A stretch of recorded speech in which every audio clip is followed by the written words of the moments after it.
જાહ્નવીબેનને આપણે 20 પ્રશ્ન પૂછશું. કાયમી ગોચર હેઠળની સૌથી વધુ જમીન કયા જિલ્લામાં આવેલી છે? જૂનાગઢ. કચ્છમાં ટિશ્યુ કલ્ચરથી કયો પાક ઉછેરવામાં આવે છે? ખજૂર. ગુજરાતમાં કયા સ્થળે ઘાસ સંશોધન કેન્દ્ર આવેલું છે? રાજકોટ. ગુજરાતના મેંગ્રુવના જંગલોમાં કયા વૃક્ષો જોવા મળે છે? ચેર. કયા શહેરને ભારતનું માન્ચેસ્ટર કહેવામાં આવે છે? અમદાવાદ. ગુજરાતમાં સુતરાઉ કાપડના ઉદ્યોગનું મુખ્ય કેન્દ્ર કયું છે? અમદાવાદ. જરી ઉદ્યોગનું મુખ્ય કેન્દ્ર? સુરત. ક્રિપ્કોનું કારખાનું ક્યાં આવેલું છે? અમદાવાદ. હજીરા. એન્જિનિયરિંગ ઉદ્યોગનું મુખ્ય કેન્દ્ર કયું છે? અમદાવાદ. ઇલેક્ટ્રિક ઘડિયાળ બનાવવાનો ઉદ્યોગ ક્યાં આવેલો છે? મોરબી. ગ્રેફાઇટના ઉત્પાદનમાં ગુજરાતનું કયું સ્થાન ધરાવે છે? ત્રીજું. સોડાએ સૌથી વધુ ઉત્પાદન કયું રાજ્ય કરે છે? ગુજરાત. ગુજરાતનું કયું સ્થળ આરસની ખાણો માટે પ્રસિદ્ધ છે?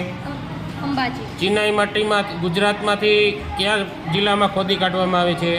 સુરેન્દ્રનગર. સુમૂલ ડેરી ક્યાં આવેલી છે? સુરત. દૂધ સરિતા ડેરી ક્યાં આવેલી છે? ભાવનગર. સુરત. ગુજરાતમાં કેટલા નેશનલ પાર્ક આવેલા છે? 4. ગુજરાતમાં કેટલા અભયારણ્ય આવેલા છે? 23. શિરોડાની ઉત્પાદનમાં ગુજરાત દેશમાં કયું સ્થાન ધરાવે છે? ત્રીજું. મત્સ્ય ઉદ્યોગમાં ગુજરાત ભારતમાં કયા સ્થાને છે? ત્રીજું. સરસ.